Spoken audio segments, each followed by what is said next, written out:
என்ன ஆகுனா நாயுடு நாயக்கருக்குன்னு ஒரு மிகப்பெரிய இளைஞர் படையோ ஒரு புரட்சி படையோ உருவாகும். நீங்க எப்படி அங்க போயிட்டு உட்காந்துக்கிட்டு இன்னைக்கு ஸ்ரீலங்கால இவ்வளவு 1.5 லட்சம் தமிழர்களை இன்னைக்கு கொல்றதுக்கு காரணமா அமைஞ்சீங்களோ அந்த மாதிரி இங்க நம்ம ஆட்சியும் சாக போறோம். ஈழத்துல மாதிரி இங்க ஒரு போர் வரும்ன்றான். ஏற்றுப்பேன் நினைக்கிறேன் எல்லாரும். நான் அது வரட்டும் தான் காத்திருக்கேன். 48 விழுக்காடு நாங்க, நீ 58 விழுக்காடு கிடையாது, 68 விழுக்காடு. 4 பேர் நாங்க இருந்தாலும் நாடு 4 பேரு தான் நாங்கள் தமிழர்கள் என்று இருந்தாலும் நாடு எங்களது. என் அன்பிற்குரியவர்களே, நாடு எங்களது. மறுபடியும் பதிவு செய்யறேன், நான் எங்க அண்ணன் அளவுக்கு நல்லவன். இது ஒன்றும் புது நியூஸ்லாம் கிடையாது. ஆக்சுவலாக நம்ம ஆல்ரெடி சொல்லிக்கிட்டு இருக்கிறது தான். 2009 முள்ளிவாய்க்கால ஞாபகம் வச்சுக்கோங்கன்னு சொல்லிக்கிட்டே இருக்கோம்.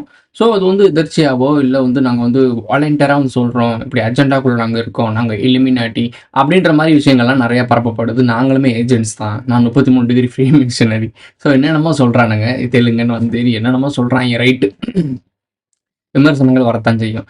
நல்ல கருத்துக்கள் வெளியே வரும்போது நிச்சயமாக விமர்சனங்கள் வரும். ஸோ அது எனக்கு தெரிஞ்ச விஷயம்தான். ஸோ அதை பற்றி பிரச்சனை கிடையாது. மேட்ரு என்னன்னு பார்ப்போம். இப்போ என்ன சொல்கிறாரு அவர் பார்த்தீங்கன்னா, இது பழைய வீடியோவா இல்லை புது வீடியோவான்னு தெரில, பட் இந்த வீடியோ இப்போ ட்ரெண்ட் ஆக்கப்பட்டு இருக்கு. விஷயம் என்ன அப்படின்னா, இலங்கையில் எப்படி இத்தனை மக்களை கூட்டி போய் கொண்டீங்களோ, அதாவது கூட்டி போய் கொண்டாயலாம், மேட்ருக்கு வரேன். ஸோ கூட்டி போய் கொண்டீங்களோ அதே மாதிரி ஒரு விஷயம் இங்கே நடக்கும். இங்கே இருக்க இளைஞர்கள், அதாவது தெலுங்கு இளைஞர்கள் ஒன்று சேர்ந்து இதே மாதிரி ஒரு பிரச்சனை உருவாக வாய்ப்பு இருக்குது அப்படின்னு சொல்கிறாரு. ஓப்பனாக சொல்கிறாரு. முள்ளிவாய்க்கால மறந்துடாதீங்க, நாங்கள் அங்கே பண்ணது நாங்கள் திருப்பி இங்கே பண்ணுவோம்னு சொல்கிறாரு. இலங்கையில் எதுக்கு ஒரு கனெக்ட் பண்ணுறான்னு சொல்கிறது புரியுது அவனுக்கு. அங்கே இருக்க சிங்களம் கிடையாது, இவங்க அழுகுதான். ஸோ அதை அவங்க ஓப்பராக ஒத்துக்கிட்டாங்க. இதுக்கு மேலே உனக்கு புரியல அப்படின்னா உன் மண்டையில் அறிவுன்றது ஒன்று கிடையவே கிடையாதுன்றது தான் உண்மை. ஸோ நடக்கும். இப்படியே நீ இருந்தனா கண்டிப்பாக நடக்கும். வடக்கே அடிப்பேன், தெற்கே அடிப்பேன், குறுக்கே அடிப்பேன், சைடில் இருக்கவன் அடிப்பேன், எல்லாம் அடிப்பேன், பக்கத்து இருக்கார அடிப்பேன், ஐத்தடி அடிப்பேன், எல்லாம் அடிப்பேன், அடி சாவு. இப்படியே தான் இருப்பேன். சூடு சொரணா என்ன நடக்குதுன்னு தெரியல அப்படின்னா இங்கே படமே ஓடாது. ப்ரோ என்ன ப்ரோ நீ சொல்கிற, எல்லாருமே மனுஷங்களாம் ஒன்றா இருக்கணும்னு சொல்கிற, இப்போ இப்படி பேசுகிற அப்படின்னா விஷயம் என்னன்னா, இப்படிலாம் பேசுகிறாங்கன்னா நீங்கள் அந்த அளவுக்கு சூடு சொரணன்ற மானகட்டத்தனமாக வாழ்ந்துகிட்டு இருக்கீங்கன்னு அர்த்தம். எல்லாத்தையும் டேக் டிஸை எடுத்துக்கூடாது. எந்த இடத்துல கேட்கணுமோ கேட்கணும். போய் சண்டை போட்டு போராடலாம் நான் சொல்ல வரேங்க. ஒரு இடத்துல பேசுகிறாங்க அப்படின்னா, இந்த மாதிரி பேசுறாரு அப்படின்னா அவருக்கு பயம் வரணும். அடுத்த தடவை அதை பேசக்கூடாது. இப்போ சீமான் அவர்களை கண்டன ஒருத்தர் பேசினாங்க வீடியோவில். பட் அவங்கள தனிப்பட்ட முறையில் பேசிட்டாங்க. பேசணுன்னே அவங்க மன்னிப்பு அதெல்லாம் இனிமேல் நடக்காம பார்த்துக்குறோம் அப்படின்ற மாதிரி பேசிட்டாங்க. பட் அந்த மாதிரி ஒரு ஆடியோ சுற்றிக்கிட்டு இருக்கு. அது உண்மையான ஆடியோவான்னு தெரில. பட் அது உண்மையாக இருக்கும் பட்சத்தில் அந்த மாதிரி நியூஸ் வெளியே வரல பார்த்தீங்களா? அந்த மிரட்டுறதுக்கூடிய தோணி மட்டும் வெளியே பூம் பண்ணுறாங்க. ஏன்னா பயமுடுத்துறது விஷயம். யாருக்கு தெரியுமா பயம் இருக்கும்? தான் மேலே பலம் இல்லாதவன், தான் மேலே நம்பிக்கை இல்லாதவன், நான் அடுத்தவன் சொத்தை அபகரிச்சு வச்சிருக்குவேன், பொருள் பெரும் செல்வம் சேர்த்து வச்சிருக்கவங்க நிம்மதி இருக்காருன்னு சொல்லுவானுங்க. ஏன்னா அவன் பல பேரோட நிம்மதியை கெடுத்து சேர்த்து சொத்து. ஸோ அது என்னைக்கு இருந்தாலும் பறிபோகுன்ற பயத்தில் தான் அதை போய் பாதுகாக்கணும்னு நினைப்பான். பட் நியாயமாக உழைச்சவன் 10 ரூபா வீட்டில் வச்சிருந்தாலும், 1000 ரூபா வீட்டில் வச்சிருந்தாலும், 500 ரூபா வீட்டில் வச்சிருந்தாலும் நிம்மதியாக தூங்குவான். அவனுக்கு வேறு எந்த பிரச்சனையும் இருக்காது. ஏன்னா அவன் இந்த பணத்தை பற்றி பயப்பட போகிறதில்ல. ஏன்னா நேர்மையாக உழைச்ச பணம் எங்கே போனாலும் திருப்பி அவன்கிட்ட வந்துடும். ஸோ கர்மான்னு சொல்லுவாங்க. ஸோ நான் அதை லான்னு சொல்லுவேன். இந்த யூனிவர்ஸில் நீ என்ன கொடுக்குறியோ அதான் அவன்கிட்ட வரும். அதுக்கு ஒரு வைப்ரேஷன் இருக்குது, வைப்ரேஷன், ஃப்ரீக்வன்சி, எனர்ஜி. ஸோ அவங்களுக்கு தெரியும். ஸோ இந்த மாதிரி விஷயங்கள் இருக்குது. இன்றைக்கி நம்ம பார்க்க போகிற வீடியோஸ் என்னன்னு உங்களுக்கு நல்லாவே தெரிஞ்சிருக்கும். மீண்டும் முள்ளிவாய்க்கால் நினைவு தினம் கம்மிங் ஜூன். அடுத்த மாதம் மே தானே.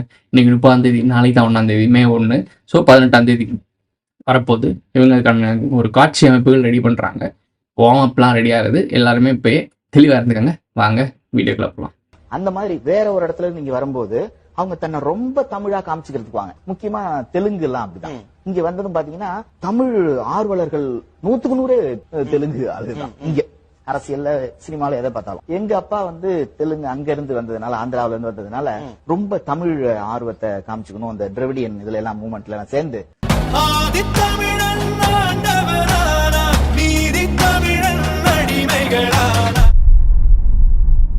இதுவும் பழைய நீயானனாவோட ஷோவில் நடந்தது தான். அப்படி தான் போட்டிருக்காங்க. பட் அந்த செட் அமைப்புகள் பார்க்கும்போது இது பழைய நீயானனாவாக இருக்கும். என்ன விஷயம் அப்படின்னா, மேற்று மொழியினர்கள் தமிழ்நாட்டுக்கு வரும்போது, இல்லை இது பொதுவாக சொல்கிறாரு, ஸ்பெயின் இதை பற்றி நிறைய பேர் வெளிநாடுகளை பற்றிலாம் பேசுகிறாரு. அங்கே இருக்கவங்க உள்ளே குடியேறும் போது அந்த நாட்டோட கலாச்சாரத்தை இவங்களை விட, அதாவது அந்த நாட்டு கலாச்சாரத்தை தாயாக கொண்டு வந்திருப்பாங்க. இப்போ நான் தமிழன் அப்படின்னா தமிழ் மொழி என்னோட தாய்மொழியாக இருக்கும். நான் தான் தமிழனாக இருக்கேன் அப்படின்னா, என்னை விட தமிழ் சம்மந்தப்பட்ட விஷயம், வரலாற்று சம்மந்தப்பட்ட விஷயம் எல்லாத்தையும் புலமையாக கற்றுக்கிறவன் யார் அப்படின்னா, வெளியே இருந்து வர வந்தேரின்னு சொல்லக்கூடிய ஆட்கள். அதாவது இங்கே ஏறினாங்க, அது கெட்ட வார்த்தை ஆக்கி வச்சுட்டாங்க. இவங்க எல்லாத்தையுமே கெட்ட வார்த்தை ஆக்கிடுறாங்க. கெட்ட வார்த்தையை எப்பெல்லாம் நார்மலைஸ் பண்ணுறாங்க, நார்மலைஸ் அப்பெல்லாம் கெட்ட வார்த்தையை மாற்றி வச்சுறாங்க. என்ன கிடையாது, இதான் நியூ நார்மலா?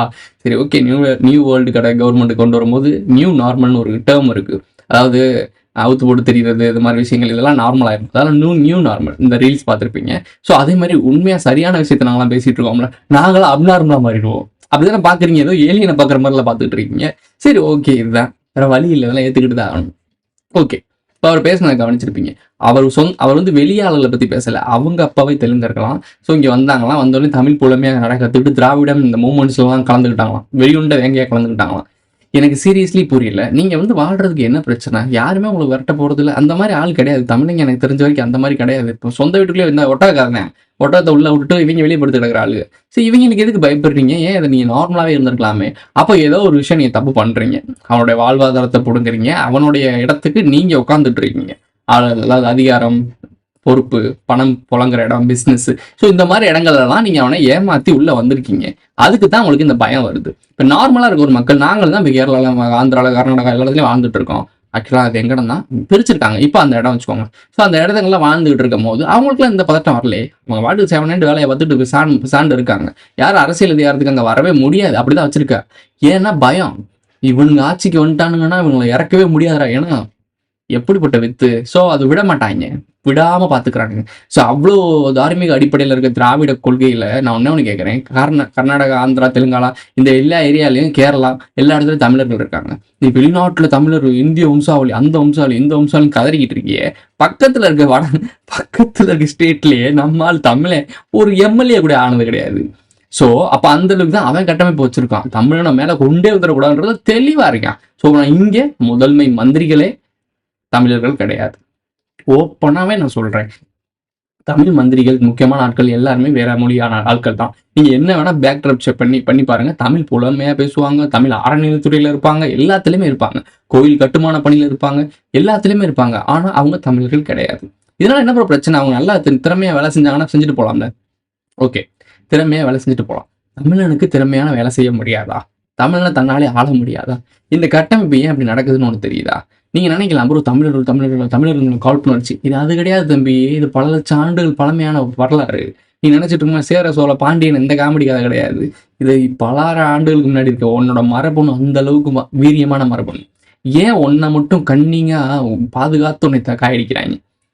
உன்னை கீழே இறக்குறதுக்கு நீ மேல வரேன்னு தெரிஞ்ச உடனே ஏன் எல்லாரும் பயப்படுறாங்க? குறிப்பா பக்கத்து ஸ்டேட்டு ஏன் கதறுது? ஐயோ வந்துடக்கூடாது. ஆனா இங்க இருக்கவங்க, அவங்க ஆளுகள் வந்து இங்க அந்த ஓங்கலூர்ல இருந்து ஒருத்தர் வந்து இங்க வந்து சிஎம் ஆயிட்டாருன்னா அப்படி அங்க கொண்டாடுவாங்களாம், கொடியில ஏத்துறாங்களாம் இருக்கு. ஸோ அப்போ அதை கொண்டாடுற அவங்க, நாங்கள் தான் எங்கள் நாடு தமிழ்நாடு, பேரே தமிழ்நாடு. ஸோ இந்த நாட்டுக்கு நாங்கள் முதலமைச்சராக ஒருத்தன் வரான்னு வச்சுக்கோங்க, ஏன்டா கதறீங்க? அப்போ உங்களுக்கு ஏதோ ஒன்று பயம் உருவாக்குது இல்லை? அவன் முதலமைச்சர் ஆயிட்டான் அப்படின்னா, தமிழர் ஒருத்தன் முதலமைச்சர் ஆயிட்டான்னு வச்சுக்கோங்களேன். எக்ஸாம்பிளுக்கு சீமானே வச்சுக்குவோம். சீமான் முதலமைச்சர் ஆயிட்டாருன்னு வச்சுக்கோங்களேன். தோண்டுவாங்க, பெருச்சாலைக்கு பிறந்தவங்களை நம்மலாம் உள்ள பூமிக்குள்ள ஓடி தோண்டுவோம்ல. ஸோ பழைய ஃபைல்ஸ்லாம் தோண்டும் போது முழு வரலாறு தெரியும். வீரபாண்டிய கட்டபொம்மன் இருக்கா, அப்படியில கட்டபொம்மன் நமக்காக வீரம் தியாகி செம்மல் அப்படின்னு சொல்லுவாங்கல்ல, அவர் வரைக்கும் நம்ம தோண்டிடுவோம்ல. அதுக்கு முன்னாடியும் போவோம்ல. போன போது என்ன ஆகும் அப்படின்னா, கருமாங்க போடா அப்படின்ற மாதிரி ஆயிரும். அப்போ மொத்தமா அசிங்கப்படுவானுங்க. கூண்டோட கைலாசம் போவாங்கன்னு சொல்லி கேள்விப்பட்டிருப்பீங்க. கூண்டோட எல்லாரும் இந்த 1 2 3 4 அப்படின்னு எண்ணிக்கிட்டு உட்காந்துருக்கணும். எண்ணிக்கிட்டு உட்காராட்டியும் உண்மையா மக்களுக்கு தெரிஞ்சிடும், உலக மக்களுக்கு தெரிஞ்சிடும். பல முதலைகள், பல ஆம குஞ்சுகள் மாட்டிக்குங்க. ஸோ இதெல்லாம் பெரிய ஒரு மேட்ரு நடக்கும். அந்த மேட்ரு நடந்துடவே கூடாது அப்படின்னு தின்னு கொடுத்தவங்க அதை விட மாட்டாங்க. இதான் பேசிக். அப்புறம் இதெல்லாம் அரசியல், கண்டி நாயக்கர் ராவணப்பன்லாம் பார்த்துருக்கோம். ஸோ எங்களுக்கு அதெல்லாம் தெரியும். இது வந்து பொலிட்டிக்கல் நடக்குது, விஜயநகர பேரரசு ஆட்சி தான் இன்னும் நடந்துட்டு இருக்கு, எல்லாமே கரெக்டு. அது ஏன் தமிழனை குறி வச்சு நடக்குது? இஸ்ரேலில் போராடி அவங்க நிலத்தை அவங்க மீட்டெடுத்தாங்க அப்படிலாம் உலகமே பேசுது. வரலாறு படிக்கிறீங்க, படம் எடுக்கிறானுங்க, வேற லெவலில் டெலிவரி பண்ணுறானுங்க. ஓகே, இலங்கை அது உன்னோட இடம் தான். பட் அந்த இடத்துக்கு உனக்குன்னு தனி ஒரு இடையா கொடுறான்னு சொன்னா, இவன் இங்கே பாருங்க, தமிழ்நாட்டில் தெலுங்குகளுக்கு தனி நாடு வேணுமா? என்னடா கதையா இருக்கு இது. அவர் பேசின ஒரு வீடியோ கிளிப் போடுறேன் பாருங்களேன், சதறிடுவீங்க. தமிழ்நாட்டுக்குள்ள வந்து எங்களுக்கு வந்து இன்னொரு நாடு என்பது கேட்பதெல்லாம் அது காலத்தின் தேவை. தெலுங்குகள் மட்டுமே தன் உரிமையோ தனக்கான அரசியலை பேசும்போது இங்கே ஏன் வந்து மற்றவங்க வந்து ரொம்ப கூப்பாடு போட்டு கத்துறாங்கன்னு தெரியலீங்க. எங்கள் மொழி சார்ந்த உரிமையை நாங்கள் பேசும்போது மற்றவங்களுக்கு ஏன் வலிக்கு? தெலுங்கர்களை புறந்தள்ளி விட்டு ஒரு தமிழ் வரலாறு எழுதுவது என்பது அது உண்மை வரலாறு இருக்காது. பிறமொழியாளர்களை எல்லாம் தமிழர்கள் அல்லன்னு சொல்லி சீமானிசம் பேச பேச தமிழ்நாட்டில் இருக்கக்கூடிய தமிழர்கள் யாருன்னு தமிழர்களே வந்துங்க இங்க சிறுபான்மை சமூகங்கள் ஆயிடுவாங்க. கேட்க முடியலங்க எனக்கு, சீரியஸ்லி எனக்கு சும்மையிலே இதுக்கு எல்லாம் கேட்கவே முடியல. இதனால வரைக்கும் இந்த விஷயங்கள்லாம் நடந்துட்டு தான் இருந்துச்சு, அங்கங்கே நடந்துட்டு இருந்துச்சு. இப்போ எல்லாமே கோர் ரிலேட்டட் ஆகி ஒரே ஒரு பேட்டர்னில் நடக்குதா? அதாவது தமிழனுக்கு ரோசம் வரணும் இந்த டைமிங்கில், எப்போ இருந்தும் அது வந்திருக்கணும். ஆனால் இப்போ ரோசம் வரணும், ஏன்னா காலம் சூழ்நிலையும் கரெக்டாக அமையுது. 2025 2029 உனக்கு ஒரு முள்ளிவாய்க்கால் சம்பவம் நடத்தணும். அப்போ இப்போ இருந்தே உனக்கு விதையை போட்டாதானே. இவனுக்கு அப்போவே இந்த விதையை போட்டாங்கன்னு வச்சுக்கோங்களேன், வீரியம் அடைஞ்சு மொத்த நாட்டையும் கைப்பற்றிருக்கான், ஏன் இந்தியாவே கைப்பற்றிருக்கான். ஸோ அந்த அளவுக்கு பொட்டன்ஷியல் உள்ள கூட்டாதீங்க. Same. I am also CEO. Oh, wonderful. Which one? India. So அதனால பார்த்து பதார்த்தமாக காயடிக்கணும். இந்த டைமிங்கில் தான் அவன் அவைக்கணிங் ஆகணும், இந்த டைமிங்கில் அவன் புரட்சி பேசணும், இந்த டைமிங்கில் அவன் உண்மையை தெரிஞ்சுக்கணும் அப்படின்னு ஒரு ஸ்கிரிப்ட் இருக்குது. ஸோ இப்போ 2029 ஒரு ஸ்கிரிப்ட் இருக்குது. இலங்கையில் நடந்தது அதே ஸ்கிரிப்ட் தான். 2009 அவங்க போட்ட ஸ்கிரிப்ட் கரெக்டாக நடந்துச்சு, இம்ப்ளிமெண்ட் பண்ணி ஜெயிச்சிட்டானுங்க. பட் இதே ஸ்கிரிப்டை திருப்பி உங்ககிட்ட தமிழ்நாட்டில் நடத்த பார்க்குறானுங்க. இதே மாதிரி இலங்கையில் ஒரு போராட்ட குழு மாதிரி கும்பல் கிரியேட் ஆகும், அங்கே வேற மாதிரி போராட்டம், இங்கே புரட்சி அரசியல். இது அரசியல் நாளைக்கு வேற மாதிரி மாறும், இதான் இயற்கை, மாற்றுவானுங்க. ஸோ அதுக்கான சைனா சப்போர்ட்டு எல்லாமே வரும். அவன் தமிழ் கற்றுக்கிட்டு வர்றதுக்கான காரணம் என்ன? ஐயோ தமிழ் மக்களை நாங்கள் பாரம்பரியமான வாழ்ந்த தமிழ் மக்களை நாங்கள் காப்பாற்ற வருகிறோம், அவன் இங்கேருந்து வருவான். இங்கிட்டு நார்த் இந்தியாவிலேருந்து இங்கிட்டு சப்போர்ட் கிடைக்கும். அது சங்கரா மடாச்சாரியரா அவங்க குறும்பல் இருக்குல்ல, அதாவது நம்மளுடைய விஜயநகர பேரரசுக்கு அங்கே சப்போர்ட் வரும் நார்த் இந்தியாவிலேருந்து. ஸோ இப்போ அமெரிக்கா சப்போர்ட் இங்கிட்டு வரும், யூனியன் ஆஃப் சவுத் இந்தியா பிரியும். தான் மேட்ரு. அதுக்காப்பா தமிழங்க அவைக்கணிங்க ஆகணும். இவங்க சும்மா சோத்து மாட்டு பிள்ளையார் மாதிரி உட்காந்துருந்தாங்கன்னா அவங்களோட ஸ்கிரிப்ட் நடக்காது. ஸ்கிரிப்ட் நடக்கணும்னா அங்கே ஒரு ரிபல் நடக்கணும். நான் சொல்றதெல்லாம் உனக்கு ஒன்றும் இப்போ புரியாது, நான் தான் சொல்றேன். இப்போ நான் சொல்றதுல எனக்கு புரியாது, நடக்கிறத கவனிச்சுக்கிட்டே இருப்பேன், வேடிக்கை பாரு. 3வது மனுஷன் அந்த மனுஷன் இந்த கும்பல் ஆட்டு கும்பல்ட்டு இருந்து வெளியே வந்துட்டு நடக்கிறதெல்லாம் அப்படியே வேடிக்கை பாரு. அப்படியா அப்படி வேடிக்கை மட்டும் பாரு. ஸோ இலங்கையில் நடத்துனது அப்படியே எல்லாரோட வார்த்தைகளை கவனி, அரசியல் பொலிட்டிஷியன் மூவ்மெண்ட்டை கவனி. அது அவனுக்கு தெரிஞ்சு செய்யவே மாட்டானுங்க. காய்கள் கரெக்டாக அமர்த்தப்படும், கரெக்டாக பண்ணுவானுங்க. இப்போ பேசுகிறாங்கல்ல இலங்கையில் நடந்த மாதிரி இங்கேயும் நடக்கும், அங்கே சிங்களர்கள் பண்ணாங்க. ஒன்று நல்லா தெரிஞ்சுக்கோங்க, இலங்கையில் நடத்துனது இங்கே நடத்துவானுங்க, நடத்துறதுக்கு ட்ரை பண்ணுறானுங்க. ஆனால் மக்கள் கரெக்டாக விஷயத்தை புரிஞ்சுக்கிட்டீங்க அப்படின்னா ஒரு ஹேரையும் பிடுங்க முடியாது, சீரியஸ்லி பிடுங்க முடியாது. ஏன்னா இலங்கை மக்கள் கொஞ்சம் நம்மளை விட ரொம்ப அன்பானவங்க.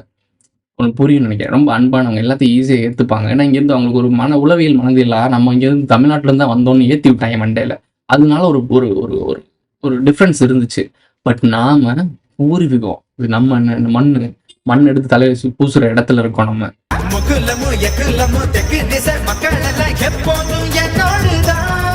ஸோ சொந்த கிரவுண்டில் இப்படி சிஎஸ்கே சொந்த கிரவுண்டில் கெத்த ஆடும்ல, இது நம்ம சொந்த கிரவுண்டு. அதான் அவன் பயப்படுறான் ரொம்ப. இங்கே மட்டும் இப்படின்னு ஆரம்பிச்சிச்சுன்னு வச்சுக்கோங்களேன், ஒட்டுமொத்த சவுத் இந்தியாவுமே செதறும். சாதாரண ஆளாக நினச்சிட்டு இருக்காங்க தமிழனை. நான் சொல்கிறேன் இப்போ இருக்க தமிழ்னு சொல்லலை, தமிழ் பேசி புலமை பேசுகிறான், இந்த தமிழ்னு சொல்லலை. நான் அதுக்குள்ளே இருக்க மரபணை பற்றி பேசிகிட்டு இருக்கேன். அது சாதாரண ஆள் கிடையாது. அவன் மட்டும் தெளிவாக ஆயிட்டான்னு வச்சுக்கோங்களேன், செதறிடுவாங்க. நான் திரும்பி சொல்கிறேன், செதறிடுவாங்க. பொறுத்து இருக்க மாட்டேன், கிட்ட நெருங்க முடியாது. தமிழ்நாடுன்னு சொன்னாலே உலகமே மறந்து நிற்கும், அந்த அளவுக்கு பொட்டன்ஷியல் இவன் இருக்கு. அதை நீ உணர்ந்துக்க. சும்மா பெருமைக்கு எருமை வச்சு ராஜேந்திர சொல்லணும் அப்படி பண்ணா, ராஜேந்திரன் இப்படி பண்ணா, அதான் தூக்கி போயில போடு. அது வேற காமெடி, அது கோமாளி கதை.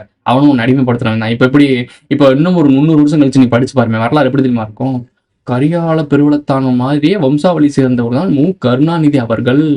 அப்புறம் 2ஆம் சோழ வம்சம் மாதிரி மு.க. ஸ்டாலின் அவர்கள். அப்புறம் அடுத்தடுத்தவங்க பேரன் பேத்தி எல்லாம் இப்படி சொல்லுவாங்க. இதை படிச்சுக்கிட்டு இருக்கும் வரலாறா. இதே வரலாறு வந்தா நீ ராஜராஜ சோழன் ராஜேந்திர சோழனை படிச்சுட்டு இருக்க. இன்னொரு 300 வருஷம் கழிச்சு இப்ப நடக்கிற நிகழ்ச்சியை அந்த காலத்துல இருக்க உன் பிள்ளை ஊட்டி படிச்சுட்டு இருக்கும். ஸோ ஆளுமை எப்பயுமே உனக்கு எதிராக தான் இருந்திருக்கு. ஏன்னா ஆதியில போட்ட அந்த ராஜ்யம் கட்டமைப்பு இது எல்லாமே நம்மளை காயடிக்கிறதுக்காக உருவாக்குனது. இது உனக்கு சொல்றதுக்கு ஏத்துக்கிறதுக்கு ரொம்ப கஷ்டமா தான் இருக்கும். ஆனா இதான் உண்மை. ஒரு சில நேரம் ஒரு கசப்பான உண்மையை ஏத்துக்க பழகிக்கணும். இல்லைன்னு வச்சுக்கோ, இளைஞர் அவன் ஏன் செத்தானே தெரியாது அவனுக்கு. இறுதி கட்டத்துல வேணா அவன் சாக போற டைமிங்லாம் தெரிஞ்சிருக்க வாய்ப்பு இருக்கு. எனக்கு தெரிஞ்சு பிரபாகரன் அவர்களுக்கே லாஸ்ட் மூமெண்ட்ல தான் தெரிஞ்சிருக்கும் என்ன நடக்குதுன்றது. லாஸ்ட் மூமெண்ட்ல தான் தெரிஞ்சிருக்கும். ஸோ அப்புறம் சுதாரிக்க முடியாதுல்ல, இறுக்கி கட்டிட்டாங்கன்னா ஒன்றும் சுதாரிக்க முடியாதுல்ல. நம்மளை கட்டுறதுக்கு முன்னாடி நம்ம சுதாரிச்சிட்டோம்னா கட்டவே முடியாது. பார்த்துட்டாங்கண்ணா. பார்த்துண்டா எதுக்குண்ணா இங்கே இருந்துங்கண்ணா? என்ன பண்ண சொல்கிறேன்? அவனுக்கு கட்டுறதை பார்த்து நம்ம காலியாக போய்ட்டு வெளியே போய் கனமாக வார்த்தை ஓட்டுறதுக்கா? புரியும்னு நினைக்கிறேன். இது ஒரு பெரிய விஷயம். முள்ளி வைக்கல்ன்றது நீ சும்மா கதையை கட்டுக்கிட்டு இருக்க, சும்மா ஃபோட்டோஸில் பார்த்துக்கிட்டு இருக்க. இங்கே நடந்துச்சுன்னா என்ன நடக்கும்னு யோசிச்சு பாரு. டூரிஸ்ட்னு ஒரு படம் எடுக்கிறாங்க, இலங்கையிலேருந்து மக்கள் இங்கே வராங்களாம். அந்த மக்கள் வச்சு அந்த மக்கள் மூலியமாக சுற்றி ஒரு கதையம்சம் உருவாகுது. அந்த மக்கள் அச்சுறுத்துற மாதிரி கொண்டு வந்து கடைசி கிளைமேக்ஸில் எப்படி தான் முடிப்பாங்க, இலங்கை தமிழர் ரொம்ப நல்லவங்க அப்படின்ற மாதிரி முடிப்பாங்க. ஆனால் மக்கள் மத்தியில் ஒரு முதல்ல என்ன உருவாக்குவாங்க அப்படின்னா, இலங்கையிலேருந்து வந்தாங்களா அவங்க அந்த மாதிரி அப்படின்னு ஒரு பிம்பத்தை தான் உருவாக்குவாங்க. எப்படி இந்த முஸ்லீம் குல்லா போட்டாலே இந்த தீவிரவாத கும்பல் அப்படின்னு சொல்லி காட்டுறாங்களோ சினிமாவில், அதே மாதிரி தான் இதுவும். எல்லாமே அஜெண்டா பேஸ்டு. அதில் ஒரே ஒரு தேன் இருக்கும். பூ வந்து கள்ளி செடியில் கூட தேன் இருக்கும், விஷமான இருக்க செடியில் கூட தேன் இருக்கும். அந்த ஒரு சொட்டு தேனுக்காக அந்த மொத்த பூவை நம்ம ஏற்றுக்க முடியுமா? ஸோ புரியும் நமக்கு. அது இனிப்பா இருக்குன்றதுக்காக எடுத்து திங்க முடியாது, அது விஷமா இருக்கும். ஸோ விஷம் எது, தேன் எதுன்னு தெரியும். ஒரு துளி தேனுக்காக மொத்த விஷத்தையும் தின்னு செத்து போயிடாதீங்க. அதான் சொல்லிட்டு இருக்கீங்க. நல்லது சொல்ற மாதிரியே இருக்கும், நமக்காக பேசுற மாதிரியே இருக்கும். ஆனால் காயடிப்பாங்க, பின்னாடி பெரிய அப்பா அடிப்பாங்க. திராவிட கட்சிகளின் தலைவன் வந்து எவனுமே தமிழன் இல்லை. தமிழன் இல்லாதவன் தமிழனை பிளந்து பிரித்து போட்டு சொந்த ரத்தங்களுக்குள்ள யுத்தத்தை மூட்டி விட்டு ஒன்று சாதி மதமாக சண்டை அடிக்கணும், அவன் ரத்தம் சிந்தணும், அதை நக்கி குடிக்கிற ஓநாய்களாக தான் இவங்க இவ்வளோ காலம் இருந்திருக்காங்க. இல்லைன்னா இவங்களால ஆள முடியாது. பறையனும் படையாச்சியும் கல்லனும் பல்லனும் ஒன்றா நின்றுட்டா ஏது எம்ஜிஆர், ஏது ஜெயலலிதா, ஏது கருணாநிதி? வாய்ப்பே கிடையாது. வரலாறே இது. எங்களுக்குள்ள இருக்கிற அந்த பிளவு வந்து இவங்களுக்கு வசதியாயிரும். உங்களுக்கு விளங்குதுன்னு நினைக்கிறேன். நாங்கள் வந்து ஒரு தேவரை நிறுத்தினா தேவேந்திரர் போட மாட்டார், தேவேந்திரர் நிறுத்தினா தேவர் போட மாட்டார், பறையர் நிறுத்தினா படையாச்சி போட மாட்டாருன்னு தமிழ் சமூகத்தில் பெருத்த சமூகங்களுக்குள்ள பிளவு இருக்கிறது ஒத்த குடிக்காரனுக்கு வசதியாயிருது. அவன் நாட்டாம பண்ணி எங்களை ஆண்டுட்டு போயிடறான். இது சரித்திர உண்மை. நான் சும்மா பேச்சுக்கு சொல்ல, விமர்சனமாகவும் சொல்லலை, வழி தாங்கி சொல்கிறேன். தமிழன் யார் வந்தாலும் சாதிக்கப்பான், தமிழன் இல்லாத யார் வந்தாலும் தலைமை இருப்பான். இது இவனுக்கு ஒரு நோய். உங்களுக்கு புரியுதா? இப்போ நான் மற்ற மொழியனுக்காகவோ இல்லை தமிழ் தேசியத்துக்காகவோ நான் பேசலை. நான் சொல்ல வருது என்ன, சக மக்களுக்காக, என்ன பார்க்குறாங்கல்ல, கதிர் வீடியோஸ் பார்க்குறாங்கல்ல, அவங்களுக்காக. ஏன் அப்படின்னா, எப்படி இருந்தாலும் நம்மளும் இந்த சமூகத்தில் தான் வாழ்ந்துட்டு இருக்கோம். இவனுங்க பண்ணுற கோமாளித்தனத்தால இவங்க அந்த அஜெண்டா பேஸ்டுக்குள்ளே போயிடுறானுங்க, அந்த ஃபேண்டமுக்காக உள்ளே விழுந்துடுறானுங்க. ஸோ இவங்க விழுகிறதுனால அவனுங்க மட்டும் பாதிக்கப்பட போகிறதுல அந்த நிலப்பரப்பில் இருக்க மக்கள் நீங்கள் நானுமே பாதிக்கப்பட போகிறோம். ஸோ இப்போ என்ன பண்ணணும்னா, நாம் அவேர்னஸ் ஆனது போகாமல் அவனுங்களே அவேர்னஸ் ஆக்கி தொலைய வேண்டியதாக இருக்குது. கருமம் அதை ஆக்கி தான் ஆகணும், வேறு வழி இல்லை. ஏன்னா அவனுங்க இறங்கினாலும் நாம் இறங்கினாலும் இழப்பு நமக்கு. ஸோ அவேர்னஸ் எல்லாருக்கும் வந்து தான் ஆகணும். அது எவ்வளோ பெரிய முக்கியமான விஷயன்றது உங்களுக்கு புரிய மாட்டேனுது. இதோட வீரியம் என்னன்னு உங்களுக்கு ஈஸியாக புரிய மாட்டேனுது. திடீர்னு பார்த்தீங்கன்னா டிஎம்கே ஏடிஎம்கே இந்த மாதிரி விஷயங்கள்லாம் நிறைய மக்களுக்கு நல்லது செய்கிற மாதிரி இப்போ நடக்கும். இந்த எலெக்ஷன் வரப்போ கொஞ்சம் பாருங்களேன், கொஞ்சம் திடீர்னு நல்லவங்க மாதிரி தெரிவாங்க. சோசியல் மீடியாஸ்லாம் பூம் பண்ணப்படும். அது கூட ஒரு நியூஸ் இப்போ ரீசெண்டாக வந்துச்சு. அந்த நம்ம கூட வீடியோ பேசியிருந்தோம்ல, நான் சொல்ல ஒரு பொண்ணு வந்து பேசிச்சு. அந்த பொண்ணு தூக்கிட்டு போய் ப்ரெஸ் மீட்டில் மீடியாவில் பேசுகிறாங்க. இவங்களுக்கு ஒரு வேலையே இல்லை. யாராச்சும் ஒருத்தங்க கிடையாது, இதுக்கு முன்னாடி இந்த சமூகத்துக்கு இந்த பிரச்சனை இருக்கே தெரியாதா? அது பூஸ்டப் ஆகணும். அப்போ அதை வச்சு ஒரு வியாபாரம் பண்ணணும். ஒரு சோசியல் மீடியா கூட்டி வந்து அதை அந்த பிள்ளை இன்டர்வியூ எடுக்கிறாங்க. அந்த பிள்ளை சொல்லுது இந்த மாதிரி காலனின்னு சொல்கிறாங்கன்னு. அப்புறம் டக்குன்னு நம்ம ஐயா அப்பா இருக்கார்ல, நம்ம அப்பா வந்து அந்த மேடையில் பேசுகிறாப்புல, அந்த தான் எடுத்துருவோம், நாங்கள் சட்டத்திலேருந்து எடுத்துருவோம் காலனின்றது. ஓகே, அந்த மேலே ஏறி ஒருத்தன் தண்ணிக்குள்ளே என்னத்தையே கலந்தானே, அதுக்கு இன்னும் ரிசல்ட்டே கிடைக்கல. யாரும் சம்மந்தமே இல்லாமல் ஆளை தூக்கிட்டு போயிட்டு இருக்கீங்கன்னு சொல்கிறாங்க. நியூஸில் அப்படி தான் சொல்லிட்டு இருக்கு. எல்லாம் கதறிட்டு இருக்காங்க, அவங்களாம் பேட்டி கொடுக்குறாங்க. எனக்கு அதுக்கு சம்மந்தமே இல்லைங்க, ஆனால் எங்கெல்லாம் தூக்கிட்டு போகிறாங்க அப்படின்னு சொல்கிறாங்க. இங்கே இந்த பொண்ணு சொன்ன உடனே அது மாறுது. ஏன் மாறுது? அப்போ வேணும்னே விஜய் டிவியில் இந்த மாதிரி ஷோ நடத்த வச்சு அந்த பிள்ளைய பேச வச்சு ஸ்கிரிப்ட் பேஸ் தானே போகுது. ஆக்சுவலாக இந்த ரியாலிட்டி ஷோஸுன்றதே ஒரு ஸ்கிரிப்டட் தான். ஒரு சில டைமிங்கில் இந்த கொரியன் பாய்னு ஒரு பையன் பேசினான், ஞாபகம் இருக்கா ஒரு டைம்லாம். அவன் ஓப்பனாகவே என்கிட்ட சொல்லிட்டான், ப்ரோ உங்களுக்கு தெரியாத ப்ரோ, யூடியூபராக இருக்கீங்க, அது ஸ்கிரிப்டட் ப்ரோ, அவங்க சொன்னதான் ப்ரோ நான் செஞ்சேன் அப்படின்ற மாதிரி சொல்லுவாங்க. ஸ்கிரிப்டட் அவங்களுக்கு வியாபாரம் ஆகணும் அந்த வீடியோ. எப்படி பிக் பாஸ் ஒரு ஸ்கிரிப்டட் தானே, அந்த மாதிரி தான். ஒரு நாடகம் பார்க்குறீங்களா டிவியில், அந்த நாடகம் மாதிரி தான் எல்லாமே. உங்களுக்கு இன்ட்ரெஸ்டிங்காக இருக்கணுன்றக்காக ஒரு சில விஷயங்களை தூவுவாங்க, மசாலாலாம் தூவுவாங்க. நீங்கள் அது உண்மையை நினச்சிட்டு ஓ அப்படியான்னு ஃபயர் விட்டுட்டு இருப்பீங்க. ஐபிஎல் மேட்சே கோமாளித்தனம் சொல்லி மாட்டிக்கிட்டாங்க. எல்லாம் ஃப்ராடுத்தனம், போலி, வெறும் கேம்லிங். நீங்கள் சம்மந்தமே இல்லாமல் சிஎஸ்கேக்கும் ஆர்சிபிக்கும் அடிச்சுட்டு சாகுறீங்க. ஆனால் அவன் இங்கிட்ட பெட்டி வருதா அங்கிட்ட பெட்டி வருதா, ரைட்டு, ஒரு பாலை பிடி ஒரு பாலை விடு, முடிஞ்சு வச்சு இங்கிட்ட தள்ளி இல்லை அங்கிட்ட ஏறி இல்லை. கருமாந்திரம். உண்மை தெரியாமல் நீ தான் ஏமாந்துட்டு இருக்க எல்லா வழியிலையுமே. சினிமாவும் அப்படிதான். இந்த அணில் கொஞ்சம் அனுங்க குட்டி கொஞ்சம் அவன் ஸ்கூல் போயிட்டு அப்படியே வந்திருக்கான் போல. ஒருத்தன் சொல்றான், விஜய் நான் பார்த்தேன், அவன் வாசல் இருந்துகிட்டு இருக்கான். பாசிருந்தா மட்டும்தான் பார்க்கணுமாமா தளபதியா? ஏன்னா அது மட்டும் பாசிருந்தா மட்டும்தான் தளபதி எங்களை பார்ப்பாரா? தளபதி அப்படியெல்லாம் சொல்லவே இல்லை. நான் விடுங்கண்ணா, எங்களை உள்ள விடுங்கண்ணா, நான் உள்ள விடுங்கண்ணா. தளபதியை பார்க்கணும். தளபதியை பார்க்கணும். விடுங்க சார், தளபதியை வர சொல்லுங்க. ஆமா எனக்கு இதை பார்க்கும்போது என்னங்கடா இவங்க நாளைக்கு அரசியலில் வந்து என்னடா பிடுங்க போறாங்க, அடிப்படை புரிதலே புரியல. சினிமாவில் நடிச்சிட்டேன், என் தலைவன் சூப்பர் மாசு, சினிமாவில் வந்து ஒரு விரல் புரட்சின்னு பாட்டு பாட்டேன், அப்போ நிஜத்துலேயும் ஒரு விரல் புரட்சி பண்ணிடுவாரு. பண்ண முடியாது ராஜா, இந்த கட்டமைப்பு அப்படி. ரியாலிட்டியே தெரியாம ஒரு ஃபேண்டசி உலகத்துல வாழ்ந்துக்கிட்டு இங்க வந்துகிட்டு ஓட்டு போட்டு அவரை ஜெயிக்க வைப்போம். நீ ஓட்டு போட்டுலாம் அவரை ஜெயிக்கவே மாட்டேன். இந்த மாதிரி ஒரு கூட்டத்தை அவன் காட்டுவானுங்க, கோமாளி கூட்டம் அவ்வளோ இருக்குன்னு சொன்னோன்னே அவன் ஜெயிக்க வச்சிருவான். நீ ஓட்டு போட்டு தான் ஜெயிக்க வைக்கணும் அவசியம் இல்லை.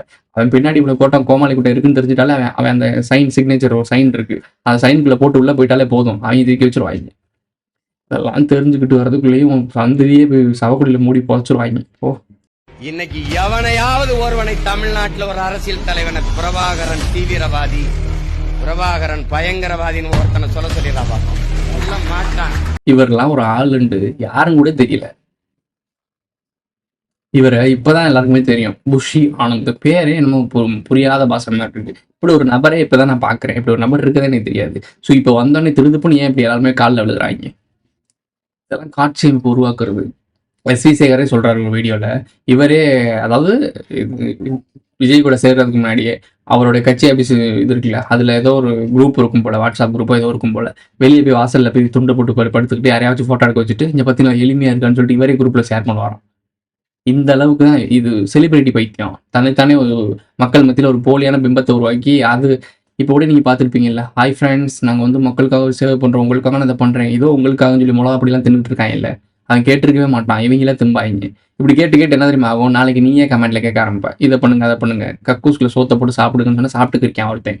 சீரியஸ்லி சாப்பிட்டுக்கிட்டு இருக்கேன். யூடியூப்ல இருக்கு, இன்ஸ்டாகிராம்ல இருக்கு. ஸோ இது என்னன்னா, உங்களை அதுக்கு பழக்கப்படுத்தணும். வந்து 4 பேரை வந்து இவனே ஆள் செட் பண்ணி காலை உள்ள வைப்பாங்க. காலை உள்ள விழும்போது ஓகே அப்போ கட்சியில் ஒரு மரியாதை பொறுப்பில் இருக்கணும்னா இவர் காலில் விழணும் போல, இவர் கூட ஒரு அந்நியமாக போகணும் போல, இப்படின்னு ஒரு பிம்பத்தை உருவாக்குவாங்க. காலில் விழ கலாச்சாரமே கேவலமானது.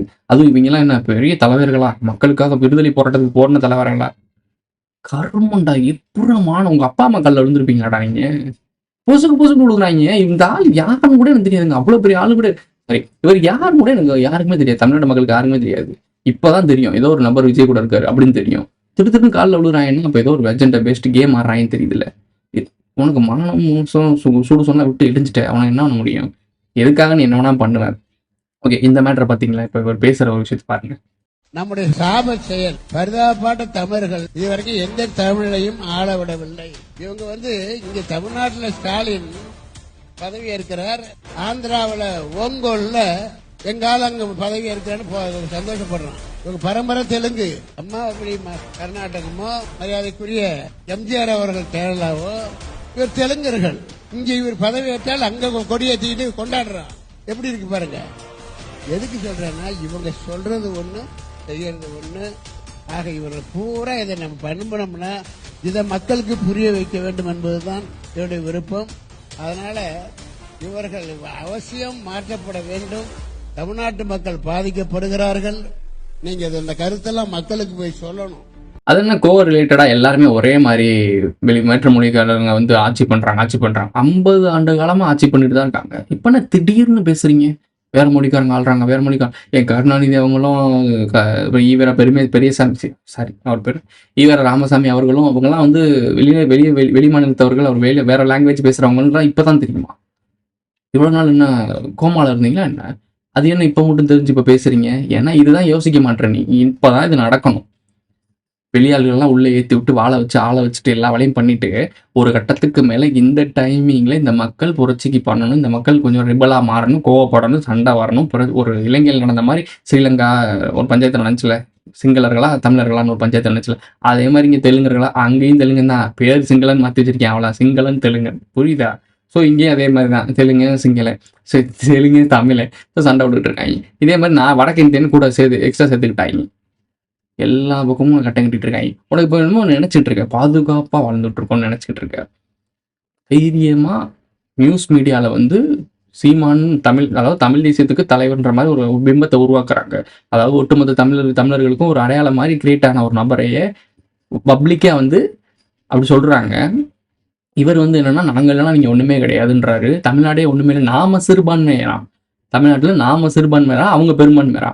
தெலுங்கர்களை புறந்தள்ளிவிட்டு ஒரு தமிழ் வரலாறு எழுதுவது என்பது அது உண்மை வரலாறு இருக்காது. பிற மொழியாளர்களை எல்லாம் தமிழர்கள் அல்லன்னு சொல்லி சீமானிசம் பேச பேச தமிழ்நாட்டில் இருக்கக்கூடிய தமிழர்கள் யாருன்னு தமிழர்களே வந்துங்க இங்கே சிறுபான்மை சமூகங்கள் ஆகிடுவாங்க. தமிழ்நாட்டில் இருக்கக்கூடிய தமிழர்கள் யாருன்னு தமிழர்களே வந்துங்க இங்கே சிறுபான்மை சமூகங்கள் ஆகிடுவாங்க. அப்ப எனக்கு ஒரு விஷயம் புரியல. உலகையே ஆண்ட கூட்டம் இப்போ வந்து ஒரு 4 லட்சம் பேர் தான் இருக்காங்களா? சூப்பர். இதுக்கு மேல உன்னை வந்து ஒன்று பெருசா இருக்கிறத சிறுசா காட்டணும். நான் உங்கள்கிட்ட முன்னாடியே சொல்லியிருக்கேன். யானைக்கோட பலம் யானைக்கு தெரியாது. குட்டியா இருக்கும்போது காலில் செயின் கட்டியிருப்பாங்க, பெருசா வளர்ந்தோடனே அதே செயினை கட்டியிருப்பாங்க. ஏன்னா அதோட பலத்தை அதுக்கு அறியாது, மறந்துருக்கும். நம்மளால அதை பிச்சுட்டு போக முடியுன்றது தெரியாது. அதோட பலம் அதுக்கு அறியாது. அதே மாதிரி தான் சீமான் சொல்லியிருப்பாப்ப 4 பேர் நாங்க இருந்தாலும் போதும், பார்த்து கொண்டாந்து இறங்குவோம்.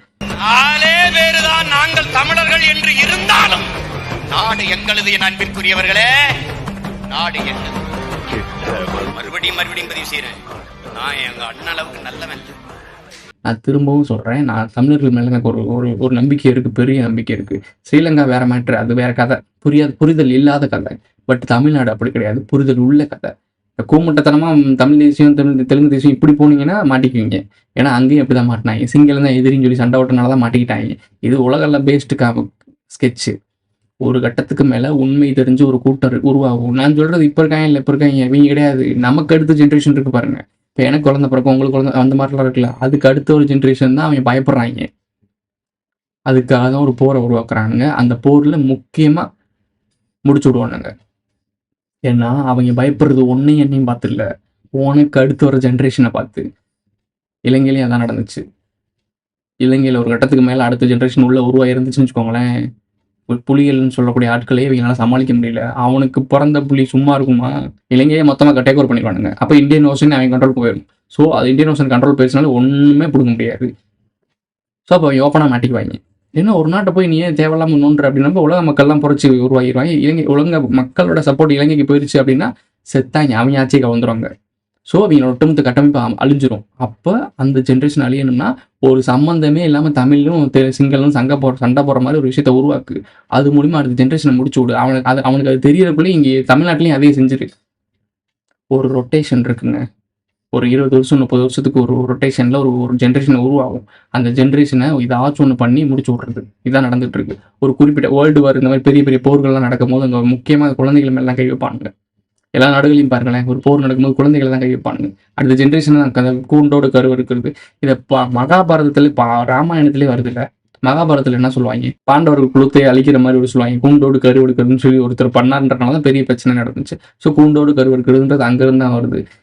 தனியாக சொல்கிறேன், கூண்டோடு கரு இருக்குதுன்றதுக்கான ஒரு மீனிங் இருக்குது. அது ஒரு முக்கியமான ஒரு விஷயம். அதை பற்றி நான் தனியாக வீடியோவில் போடுறேன், இதில் பேசினோன்னா. ஸோ அந்த மாதிரி ஒரு விஷயம் இருக்குது. இதை பண்ணுறானுங்க. அவன் பயப்படுறது இப்போ நம்மளை பார்த்தோம், உங்களை பார்த்தோ கிடையாது, தமிழ் தேசியவாதிகளை பார்த்து கிடையாது, அவனுங்களுக்கு அடுத்த ஜென்ரேஷனை பார்த்து. இவனுங்களாம் ஈஸியாக சமாளிச்சிடலாம், காசு கொடுத்தோ ஏதாச்சும் சமாளிச்சிடலாம். அடுத்து வர ஜென்ரேஷன் ஆக்டிவாக வரும். ஆக்டிவாக வரனா சமாளிக்க முடியாது. அவன் பேர் புகழுக்கு பணத்துக்கு ஆசைப்பட மாட்டான். அப்படி வரவங்க அப்படி தான் அந்த கோமாளிகளை உருவாக்குறது. சினிமா போதை, வெப் சீரிஸ் போதை, ரீல்ஸ் போதை, இதெல்லாம் உருவாக்குனதுக்கான காரணம் என்ன? அடுத்த ஜென்ரேஷன் மூளை மழுங்கணும் சின்ன வயசுலேயே. இதெல்லாம் பெரிய ஸ்கிரிப்ட். உனக்கு அவ்வளோ ஈஸியெல்லாம் சொல்லி புரிய வைக்க முடியாது. உலகளாவிய ஸ்கிரிப்ட். இதுக்கெல்லாம் வர்றதுக்கு நீ ரொம்ப நாள் ஆகும். பழைய வீடியோஸ்லாம் அந்த வந்து பார்த்துட்டு வா, திருப்பி ஆரம்பத்துலேருந்து வா. எதிர்கால ஒரு குரூப்பை பற்றி சொல்கிறேன், கேட்டுக்கிறியா? விஜயகாந்த்னு ஒருத்தர் இருந்தார், அதாவது கருப்பு எம்ஜிஆர்னு சொல்லக்கூடிய ஒரு நபர் இருந்தார். அவர் ஒன்றும் இல்லாமல் போகிறதுக்கு ஆட்சி, அதாவது அரசியலில் கொஞ்சம் பேக் ட்ராப் ஆனதுக்கு முக்கியமான காரணம் வடிவேல்ன்ற ஒரு ஆப்போசிட்லேருந்து போகிற சண்டை போட்டார். அதாவது அவரை பற்றி கேவலமாக பேசி புரட்சி பண்ணி ஒரு அரசியல் பண்ணது உங்களுக்கு தெரிஞ்சிருக்கும். அது எந்த காலகட்டம்ன்றது நீங்களே தேடிக்கோங்க. இப்போ அதே காலகட்டம் காமெடி சீசன் இப்போ திருப்பி இன்னொரு ரிலேஷன் வருது. அதாவது அடுத்து நான் தான் ஜனநாயகன்னு சொல்லிட்டு ஒருத்தர் எம்ஜிஆர் வராப்புல, இன்னொரு எம்ஜிஆர் வராப்புல. எந்த எம்ஜிஆரை முடிச்சு விடுறதுக்காக ஆப்போசிட் பார்ட்டியர் யாரை இறக்குது அப்படின்னா யோகி பாபு இறக்குது. நான் சொல்லலை, இதுதான் ஸ்கிரிப்ட். இந்த ஸ்கிரிப்ட் நடக்காமல் இருக்கணுன்றக்காக நான் பேசிக்கிட்டு இருக்கேன். புரிஞ்சுக்கிறவங்களுக்கு புரியும்.